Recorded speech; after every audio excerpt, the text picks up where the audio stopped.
Um, my name's Jay and this is Jackson, and we're the Burkholders. The reason we're here is because we want to tell you a little bit about our story. 5 years ago, Jackson was born. He's pretty special to me and the rest of his family. 5 years ago, his mom and my wife passed away giving birth to him. And it was a bittersweet moment. Day should be filled with joy, getting to be a dad for the first time. Also lost my best friend.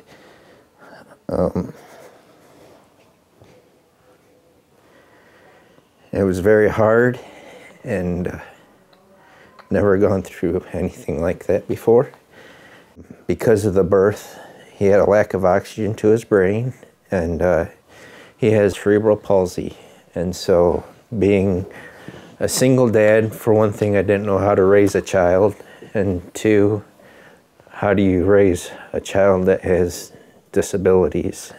I'm Dave Burkholder, and this is Judy Burkholder, and we're Jackson's grandparents. On March 15th, 2002, life changed forever. Our grandson Jackson was born, and it was a struggle. It was an emergency cesarean, and shortly after he was born, Sarah, our daughter-in-law, passed away.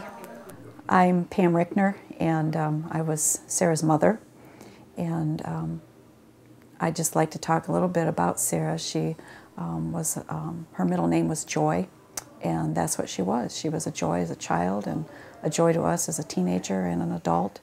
From a very little girl, she knew she wanted to be a teacher. She loved kids. When Jackson was 4 months old, it was then that we discovered that he had cerebral palsy. That began our course of seeking therapies.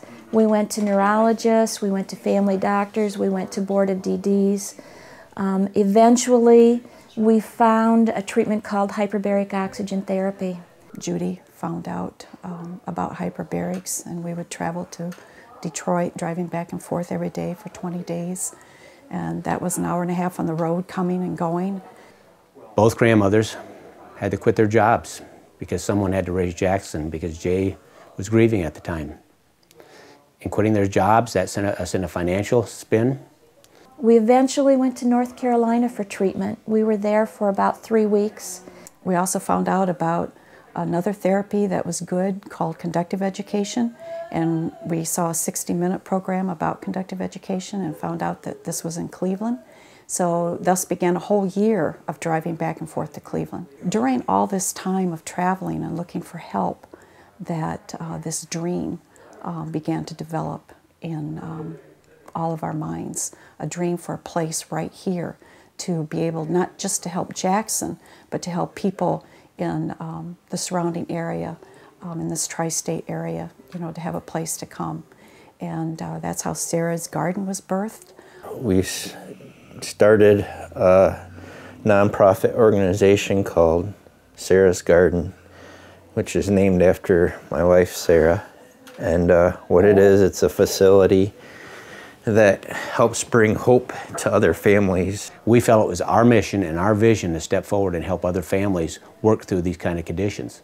So began the journey of trying to set up Sarah's Garden. The communities were wonderful in helping us get this going, and my husband Chuck and Jay's folks and we all worked hard at the fundraising, and the people of the community helped out, you know, in getting this going for us. The vision and the mission behind Sarah's Garden, number one, was to find a facility where we could set up the hyperbarics. It's up and running and doing great. We believe that Sarah's Garden is the only nonprofit hyperbaric and conductive education center in the country.